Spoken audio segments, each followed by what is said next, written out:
السلام عليكم ورحمة الله تعالى وبركاته.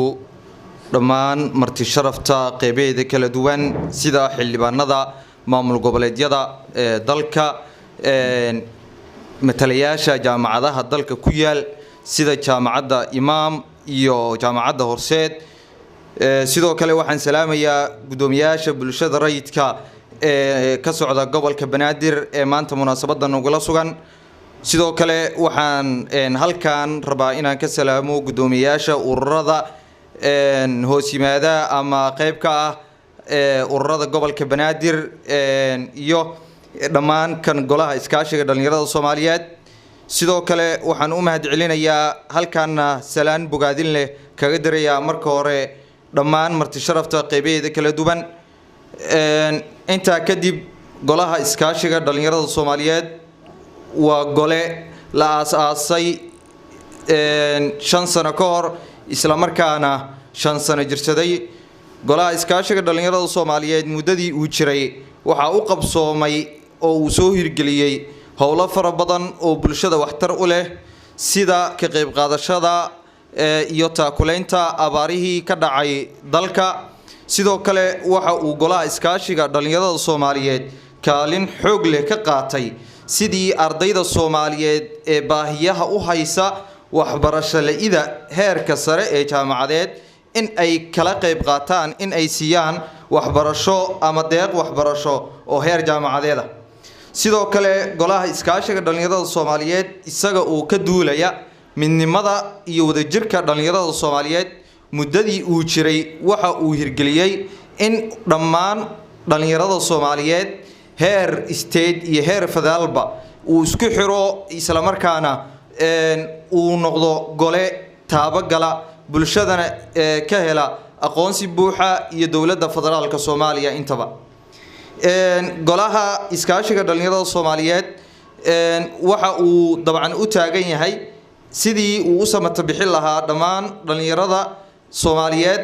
yoolkiisu waa uu ka weyn yahay gobolka Banaadir iyo guud ahaan dalka waxa uu higsanayaa in uu gaaro in uu isku xiro isla markaana uu mideeyo dhammaan dhalinyarada ku midaysan jamhuuriyadda federaalka Soomaaliya meel walbo ay dunida ka joogaan dhalinyaradaas iskugu jirta dhalinyarada cuslaatay iyo dhalinyarada hadda soo kobcaysa oo dabcan hiigsi fog ka leh jiritaanka wadankan iyo horumarkiisa intaba waxaan rajeynayaa in golaha dhalinyarada Soomaaliyeed ama golaha iskaashiga dhalinyarada Soomaaliyeed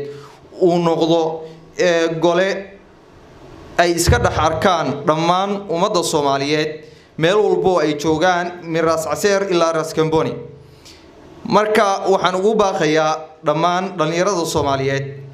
in ay noqdaan kuwa ka faa'iideysta waqtiga iyo jiritaanka dhalinyaranimo ay haysan waxaan rajeynayaa in golaha uu noqdo ama uu soo saaro dhalinyaro Soomaaliyeed oo midaysan hadafkoodu uu yahay wadan midaysan horumarsan wadajira guul dhabana gaara waxaan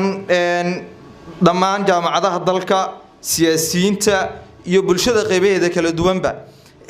aan u marinayaa halkan anigoo ah gudoomiyihii hore lana shaqeyn doono gudoomiyaha cusub ee golaha iskaashiga dhalinyarada Soomaaliyeed iminka la soo doortay in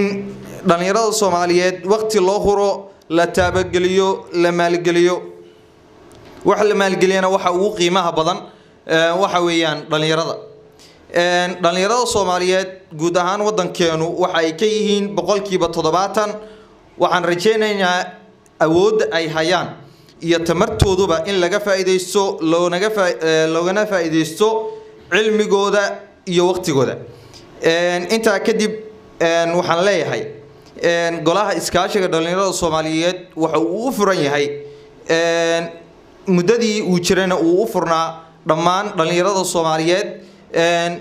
kuwa jooga dalka gudihiisa iyo dibadiisa intaba sidoo kale waxaan maanta farxad gaar ah aniga ka ahaan anigoo ah gudoomiyihii hore in mudaxileed waqtigiisa soo bilowday maantana aan u taaganahay mutaxileedkaasi in aan dib u wareejino taasina waa guul dhab ah uu gaaray golaha iskaashiga dhalinyarada Soomaaliyeed waxay cadeynaysaa in doorashadu ama xil kala wareegistu ay tahay mid ku jirta maslaxadda dadka markaa wada tashtay ku midoobay organization ama wax kale oo la mid ah marka waxaan rajeynayaa in gudoomiyaha dhalinyarada iskaashiga dhalinyarada Soomaaliyeed ee cusub oo halka ka sii ambaqaadi doono howlihii loo igmaday waxaan jecel lahay sanadaha soo socdo in aan ka wada shaqeyno gudoomiyaha cusub iyo aniguba in golahu uu noqdo golo kamari dhaliya ahdaaf waaweyn ee u jidaysan sanadkan iyo sanado fara badan ee soo socdo waxaan rajeynayaa hadduu baraali ka noqdo shirweynaha dhici doona sanadkan gudihiisa uu yeelan doono golaha iskaashiga dhalinyarada Soomaaliyeed in bulshada qeybaheeda kala duwan ay iska dhaxarki doonaan isla markaana uu noqon doono shirweyne looga kala yimid dhammaan gobolada dalka Soomaaliya waad mahadsantihiin qaabka quruxda badan iyo qadarinta aad noogu aqbasheen munaasabada inaad nagala soo qayb gashaan waxaan mar labaad iyo mar saddexaad aan idinkaga cudur daarayaa habsankii munaasabadeeni ku yimid muddadii yareed dabcan gaabkana galay 11 jeer waan idinkaga mahad celinaynaa waxaan idin leenahay Soomaaliya ha jirto ha waarto